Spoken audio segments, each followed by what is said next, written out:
coronavirus crisis. The president-elect is set to take the COVID-19 vaccine while President Donald Trump continues to contest the 2020 election. A second option. New developments in the approval of another coronavirus vaccine. Christmas in Beirut. How Christians are celebrating the holidays in a city devastated by an explosion over the summer. And no distractions. Why Pope Francis says a focus on buying the perfect presents can take away from the message of the birth of Christ. On EWTN News Nightly for Monday, December 21st, 2020.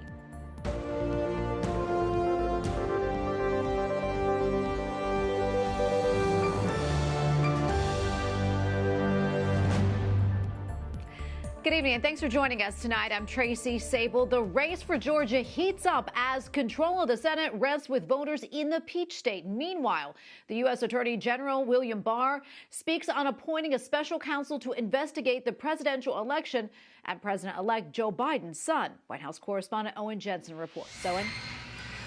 In just days, the biggest election in the entire nation takes place in Georgia, January 5th, 2021, and expect an all-out battle for votes. All eyes on Georgia. All right, well, it is so good to be back in Georgia. Vice President-elect Kamala Harris campaigning in the battleground state today. And over the weekend, President Donald Trump also announced he'll be holding another rally in the Peach State, where the stakes are huge in that Senate race next month.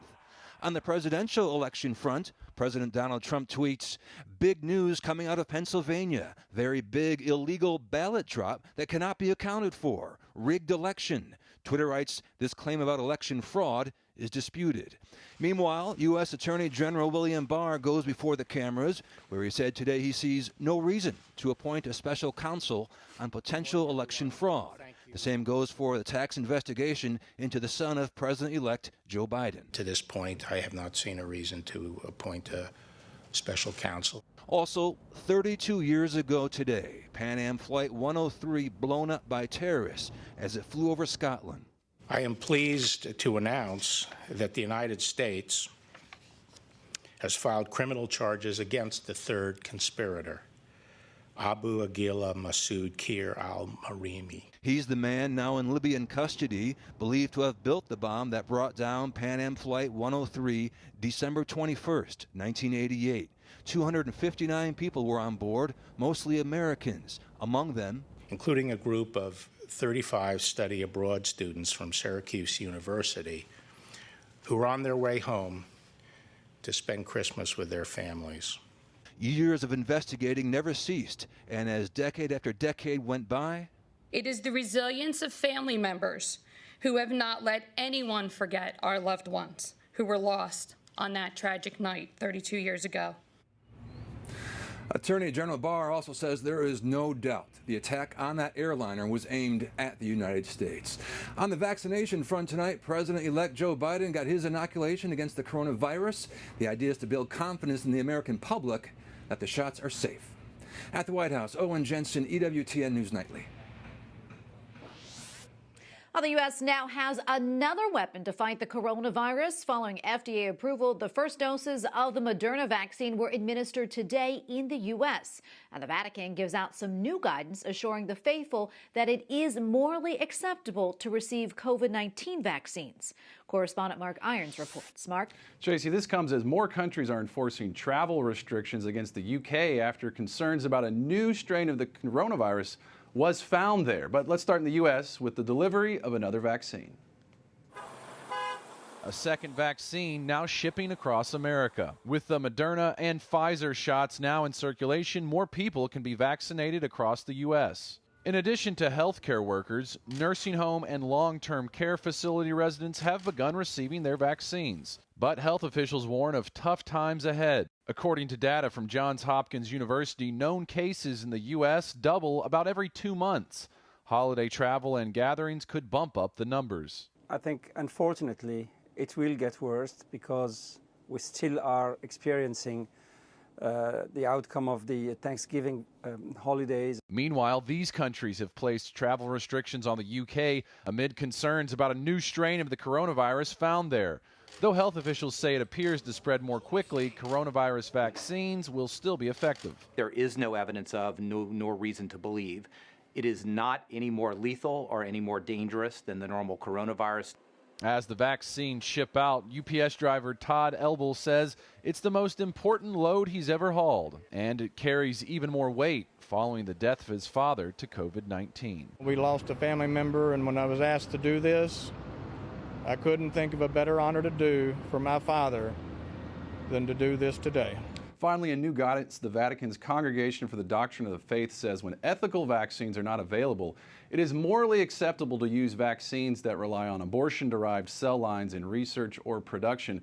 But this is in no way a moral endorsement of the use of those types of cell lines. In the studio, Mark Irons, EWTN News Nightly. Congress offers financial help as lawmakers move to pass a $900 billion coronavirus aid package. I would have loved to have seen a bill that is a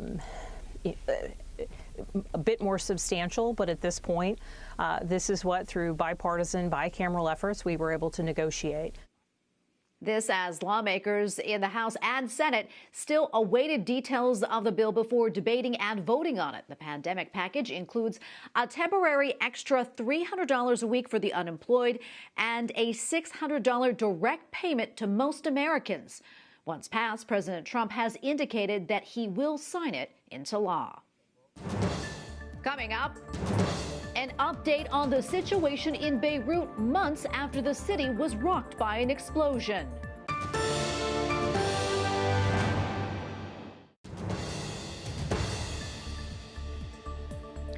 An Iraqi security guard was the only person injured in an attack on the U.S. Embassy last night. The Iraqi army says a barrage of 8 rockets were fired. It is in Baghdad's heavily fortified Green Zone. The American embassy says that there is minor damage to buildings in the compound, and a defense system that's used to destroy missiles in midair was activated. And tonight we take a closer look at the humanitarian crisis in Lebanon, as socio-economic conditions there have led the International Red Cross to add Lebanon to its emergency watch list for 2021. Earlier, I spoke with a leading advocate for Christians in the Middle East about the current situation. Joining me now on Skype to talk more about the current conditions in Lebanon and the need for assistance is Toufic Baaklini, president of In Defense of Christians, a nonprofit and nonpartisan human rights and advocacy organization based in Washington, D.C. Toufic, welcome back. So good to have you. Lebanon is facing a number of crises all at once. Let's begin by talking about the spiraling economic collapse of the country. What does that mean for the people of Lebanon when it comes to basic human needs like food and shelter? It's, of course, badly needed. First, I want to thank you for having us on EWTN again. And yes, it's in dire need. People in Lebanon, because of the collapsing economy, they cannot even get into their accounts. And there's a corrupt, basically, system, corrupt government. So they're in basic need of food and shelter and, of course, education. And as you know, most of the educational parts of Lebanon, from schools to, of course, universities and otherwise, mostly they're Christians and mostly Catholics as well. So there, as well as hospitals, of course, with COVID right now. And the major explosion that happened on August 4th, which made things a lot worse. So there's a lot going on in Lebanon. It's the last bastion of Christianity in the whole Middle East, and the largest percentage of Christians in any country in that area. And this is where Christianity really began. Toufic, can you talk a little bit more? Let's talk about the explosion. I know the government at the time of the explosion has since resigned, adding some political uncertainty into the mix there. What do things stand, where do things stand, that is, right now on that front? There's a caretaker government, so there's no real government that can make any decisions. And our people are in need I mean, they can. Some of the Catholic schools are closing. They're in need of food, so we're working closely and in partnership with a great organization. It's called Lebanese Solidarity.org. It's an organization that works closely with the Maronite Catholic Order and the monks. We work with them with their churches and monasteries. They deliver direct aid to the needy, as well as rebuilding a lot of homes in the Christian suburb that was damaged by the explosion of August 4th. So the government is not there. Basically, people are depending, especially Christians, they always depend on the West. Of course, they depend on the United States. It's the most powerful country in the world. The Lebanese Solidarity Organization, right now, within the last 6 months, it's only been 6 months since we've been working with Solidarity. They've supplied food for 20,000 families per month, and it's going to keep going for another year or at least a year. The same thing with schools, hospitals that were damaged, and respirators, of course, with the COVID problem. There's a lot of need, and this has never happened for a very long time. 100 years ago, during the Ottoman occupation of Lebanon, this happened. We had famine in Lebanon. And since then, this is the worst situation since then. Well, Toufic, thank you so much for coming on and shedding more light on this for us and for our audience. We appreciate it, and thank you for what you do. Toufic Baaklini, president of In Defense of Christians, certainly a situation that we will continue to follow here. Thank you again. Thank you, Tracy. And please, if some of our people would like to help, if they can go to LebaneseSolidarity.org. Thank you very much, and have a happy Merry Christmas. And as we just mentioned, Beirut is still recovering from the explosion on August 4th. That said, the city is doing its best to keep the joy of Christmas alive. With the help of Caritas Lebanon, a Christmas market in Beirut was created to help the 300,000 people left homeless after the explosion. Hundreds of volunteers are distributing clothes, blankets, food, and toys to bring the joy of Christmas to those most in need. Joining us now from Beirut is Rita Rhayem. She works in the International Strategy and Partnership Department of Caritas Lebanon. Rita, welcome back. Good to see you. Now, 4 months after the explosion, how are the people doing, and is the city getting rebuilt? Well, first of all, thank you for having me. Yes, the city is getting rebuilt, but definitely not as a larger scale. We as Lebanese, we're trying to be okay. We're trying to be fine. We're trying to rebuild our country as quickly as possible and as easily as possible.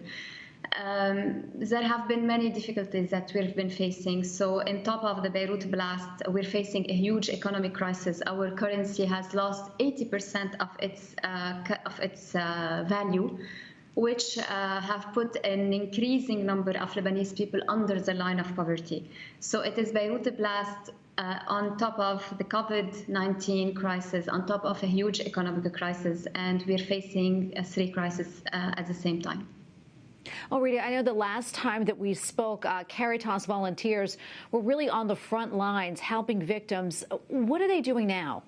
We're still continuing to provide the services, definitely in a different way now that many of people have reconstructed their houses. So from August 1st till now, we've been providing the support in Beirut, but across all Lebanon. In Beirut, precisely, we've been able to renovate more than 700 houses, and 200 houses are now under renovation or under assessment. Our volunteers, youth, and different volunteers are distributing food, hygiene kits, PPEs for COVID as well. We're providing health services, we're providing mental health services, we're providing as well medications in a time where there's a shortage of medication in Lebanon. We're still there in Beirut and across all Lebanon. Nowadays, our youth are more focusing on the activities related to Christmas. So it's Christmas villages across Lebanon, some concerts, Christmas activities as well. The needs are important. Many people have yet not rebuilt their houses, have yet not rebuilt their firms, their shops, and we're still providing the needed support whenever we can. This is just a little bit different. Wondering, has the tragedy, has it brought Muslim and Christian communities together, and if so, in what ways? Definitely, it not only has joined the Christian communities, but as well as all communities in Lebanon. What happened didn't affect one community more than the other. What happened affected all of us. Definitely not in the same way, but it had affected all of us. This is our countries that we're talking about, and this have increased the number of initiatives, the numbers of individuals coming together from across the country, from across different communities to help people who are in need. If you go in streets of Beirut, Christmas this year is totally different than the previous years. This is not our capital used to be. Now there's lights, there's decorations, there's concerts, Christmas activities. Malls should be overcrowded by people rushing to buy gifts. This year, it's a little bit different. There have been some activities, some concerts, and probably in those concerts and Christmas villages, you can see people smiling. But deep down, we know that the smile hides a deep pain. The smile, behind the smile, there's a deep fear of a future. People are, we can't say that they are losing faith, but they are tired. We are really tired, but we know deep down that Christmas spirit should prevail after all. Well, Rita, thank you so much for your time today and for what you do. We really appreciate it. Rita Rhayem from Caritas, Lebanon. Thank you so much, and Merry Christmas to you. Merry Christmas to you, too.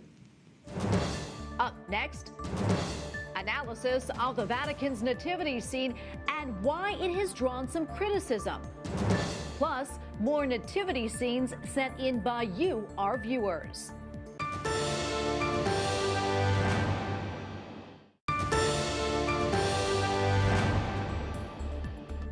Pope Francis reminds the faithful that Christmas can be a chance to help others without complaining. Consumismo, fratelli e sorelle, ci ha sequestrato il Natale. At his Sunday address to pilgrims at the Vatican, the Holy Father also asked the faithful to make sure we don't let buying presents distract us from the message of the birth of Christ. Instead, he asks us to open our hearts to help others, just as the Blessed Virgin did when she gave birth to Christ. Also at the Vatican, Pope Francis urges officials not to view the Church in terms of conflict. Dobbiamo cercare di stare lontani, è proprio il chiacchiericcio. At the Holy Father's Christmas greeting to the Roman Curia, he says the crisis that the Church and the world are living is a call to renewal. The Pope says a renewal can only happen when one dies to their own way of thinking in order to leave room for the Holy Spirit.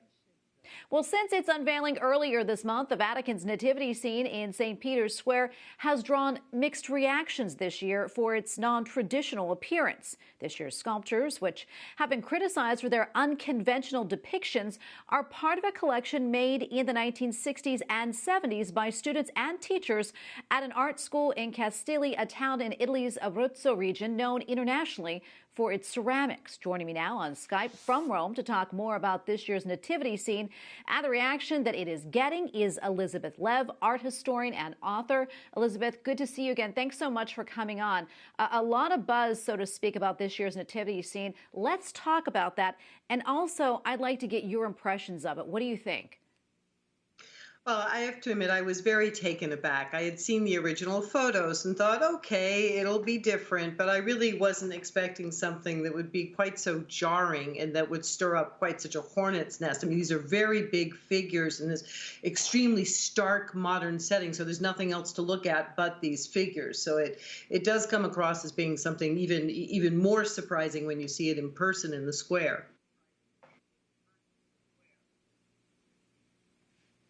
Can we talk a little bit more about the importance, of nativity scenes for the faithful and also what they represent? I think what's very interesting when we talk about a nativity scene is to remember that this whole idea of a nativity scene comes from St. Francis, who in 1223 in the town of Greccio, in order to quote St. Bonaventure, awaken the sluggish faith of the Christians, decided to recreate a live nativity scene. And the prayers and the song and the beauty and the intensity of his love for Christ was such that witnesses there saw the sleeping child. And so really, the tradition of the nativity scene is to make present the incarnation, that we're there with nothing, and then suddenly we see God coming to earth. And that's what we try to evoke in these nativity sets and these creches. We know, I don't have to tell you this, Elizabeth, it's been an especially difficult year for most folks. And a lot of people really just want to get back to basics or a sense of normalcy. Do you think that may also be one of the reasons why the nativity scene is getting the reaction it is? I think the nativity scene is really taking a brunt of many, many disappointments. And I think some of them have to do with closed churches and people being separated from the sacraments for extended periods of time. And then more importantly, not more importantly, but equally, think about all the families that are separated. I mean, here we are looking at our Christmas regulations. Who are we allowed to be with, not allowed to be with? And so our fixation on the family, our fascination with the family, I think this year to have the Holy Family be something that looks a bit so easily mocked in the form of this nativity set really is painful for people who have suffered truly the loss of family. Yeah, indeed. As an art historian, I want to ask you about this, about the significance, a role art has played in evangelization and also the connection there. Can you talk about that? Well, yes, and I think this is really the crux of the matter. The Christians made a decision somewhere in the 3rd century AD to start using images because they were trying to evangelize in the world of the Roman Empire, which was a world that communicated with images. And so they engaged with these images that told their story clearly. It was so easy to understand, and then they grew and got better at it and made it more and more beautiful. So that in this day, in 2020, one of the most powerful tools of evangelization we still have is the extraordinary compendium of really engaging, beautiful, and readable images. And so I think that's artisan evangelization as a form of evangelization is important in that it's meant to make us want to look at it, make us want to engage it, and most importantly, we have to look through it to point beyond, to the greater, more wonderful, glorious thing that this art represents. Well, Elizabeth, thanks so much for coming on. We really appreciate your analysis, and Merry Christmas to you. Merry Christmas to all of you. From the Vatican's nativity scene to yours, we want to share some of the creches that you have sent in to EWTN News Nightly. And we're going to start with Emmy Torian in Chicago Heights, Illinois. She sent us these pictures right here. She says, with the help of her friend Mary, a beautiful nativity scene. Thank you so much for sharing that with us. We love it. Up next is my namesake, the Sable family from North Scottsdale, Arizona. They joke that we may be related. Who knows? We might. I'll claim you anyway. Thank you, Joy, Brian, and that's my brother's name, Brian, and Kathleen for sending this lovely outdoor nativity scene in to us. Thank you so much, Sables. Next is from Pat Jones in Conyers, Georgia. Pat says they purchased the original figures back in 1970 and has added to the creche over the years. Gorgeous. Love that too. And up next is Carolyn Vakerla in Port Perry, Ontario. Says that this creche is the focal point of her home. That is gorgeous. Her mother was from Vienna, Austria, and had a tradition of placing the manger scene at the center of the Christmas tree as a reminder that the birth is at the center of the Christmas season. That is so true. And finally, we head out to Maui, Hawaii for this nativity scene right here. This is sent in to us by Francis Tengen. Thank you so much for sharing that with us, and thank you to all of you. We really appreciate it. And thank you for watching tonight. For the entire EWTN News Nightly team, I'm Tracy Sable. Good night and God bless.